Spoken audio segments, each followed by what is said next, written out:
Welcome to episode 4 of the SCORE podcast. I'm your host, Dave Walker, founder and lead tutor at Walker Prep, which has been helping students achieve exceptional score gains on the ACT and SAT since 2014. To learn about the impressive results we've helped our students achieve and how we can help you, visit us at walkertestprep.com. That's walkertestprep.com. In my 10 plus years of experience as a full-time independent SAT and ACT test prep tutor, countless students have sought my help after experiencing frustration by their lack of score improvement despite completing many practice tests. Their problem was often the same. They were mindlessly grinding and not using deliberate practice.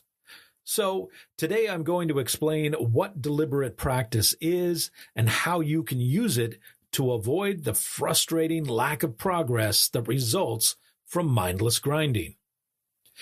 The truth of the matter is that increasing your scores on the ACT or SAT is, in many ways, just like anything else. Improvement is not simply a matter of going through the motions enough times. Rather, development requires honing specific knowledge sets and specific skills. To build these knowledge sets and skills, you need to identify particular elements and focus on them during practice. Deliberate practice is the key to achieving this level of focus.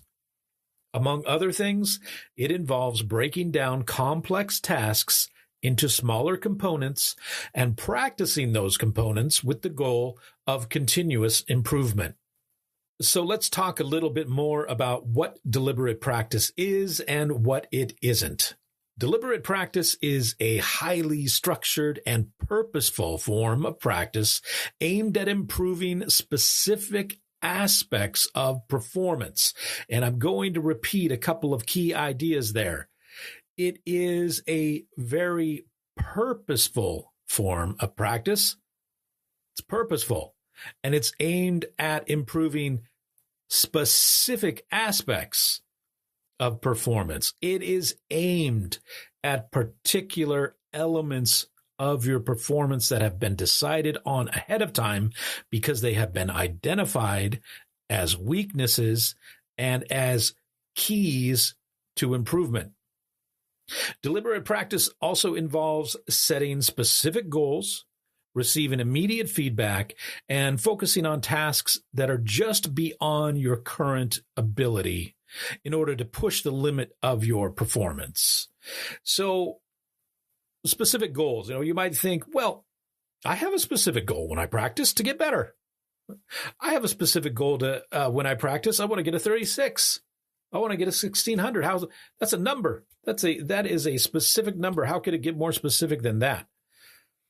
Okay, fair point. When we say that deliberate practice involves setting specific goals, we're talking about smaller goals than just your ultimate end goal. We're talking about intermediate goals along the way to achieving that big goal. Yeah, it's specific. It's a number, 1600, 1530, whatever it is, 28, 32. Those are specific numbers, but those represent the ultimate goal that you eventually hope to reach. And what we're talking about here with deliberate practice is breaking that ultimate goal up into small components. What are the steps that you are going to need to go through in order to achieve that end goal? What are the specific steps along the way? And how can we focus on those particular steps in a logical manner, in a progressive way, so that we're continuously adding complexity, starting with the simple and gradually adding more and more complex tasks until we reach that end goal. The concept of deliberate practice was popularized by a psychologist named Anders Erickson in his book Peak, P-E-A-K. And the idea is that it emphasizes the quality of practice over the quantity. Let me repeat that because it is so critical. The quality of practice should be emphasized over the quantity. That's not an excuse to be lazy, but that's almost never the problem. Students are generally students who actually want to do prep at all, right? If you want to do prep at all, students are usually gung-ho to do practice. Getting students to do practice tests is not usually the problem. The problem is usually to get them to stop doing so many practice tests and focus on the quality of their practice. Practice the right way so that you actually get results. Because let me let you in on a little secret. There is nothing magical about practice in and of itself. If you go down to the tennis court every single day and practice your heart out, are you going to become a pro? Probably not. Not if that's all you're doing, right? Oh, but I practice 3 hours a day. I should be able to become a pro, right? Not very many people would have that sort of expectation when it comes to tennis or football or many other things. But for some reason, when it comes to test prep, many people are obsessed with this idea that if they just do enough raw practice, enough grinding, that somehow, the universe is going to owe them an increased score. It didn't happen after 5 tests. Maybe if I do 10, maybe if I do 15, maybe if I do 20. Yeah, unfortunately, practice alone just doesn't usually get it done. Practice is important, but it has to be quality practice. In contrast to deliberate practice, standard practice typically involves more repetitive and less focused activities. There's a repetition and there's a lack of focus. It might include practicing a general skill without any specific goals, or without meaningful feedback, or without a structured plan. And of course, this type of practice often leads to maintaining current skill levels rather than significant improvement. In fact, unfortunately, standard practice, the mindless grinding, the burning and churning, can actually impede score improvement, because what you tend to do with a standard practice, if you do a lot of it, is reinforce your current habits. And of course, if your current habits aren't good, and they're not good if they're not leading to the score that you want, if your current habits aren't good, then we don't want to reinforce those, right? Because that's going to make it harder to unlearn them and replace them with something better. So in that sense, being really committed to practice, if it's not quality practice, can really actually hurt you. All right, so let's talk more specifically about, let's say I've convinced you. I want to do deliberate practice. I see the errors of my ways. I'm committed now to do deliberate practice. How? What exactly does that mean in the context of the ACT and SAT? So one thing you definitely want to do on the ACT or SAT is to master question type tactics. One major skill necessary for improving SAT and ACT scores is learning and applying specific question type tactics.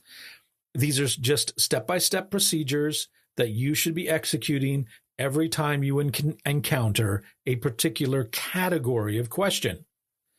Of course, in order to do that, you need first to learn to identify the question types.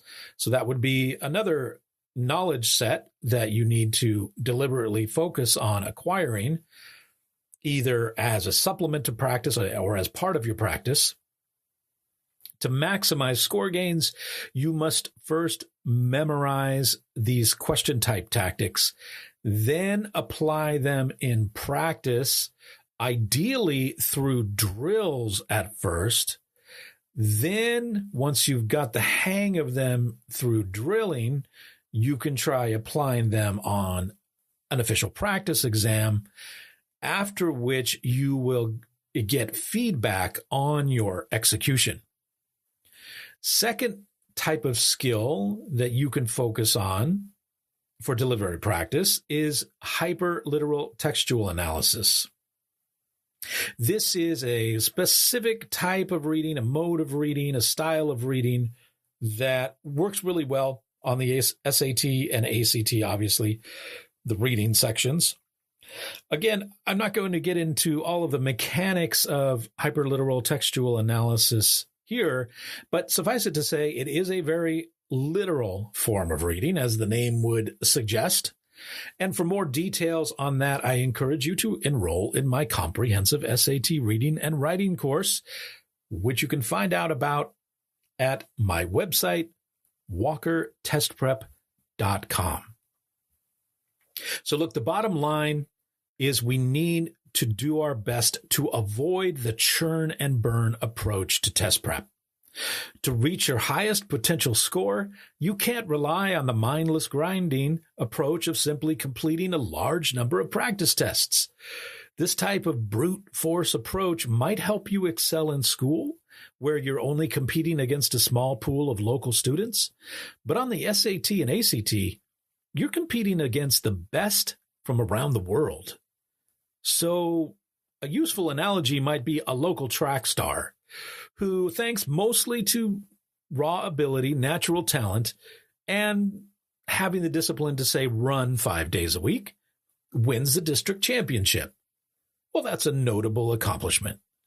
But if that same athlete wants to compete at a higher level, say state championships, or say the Olympics, talent and hard work probably is not going to be enough.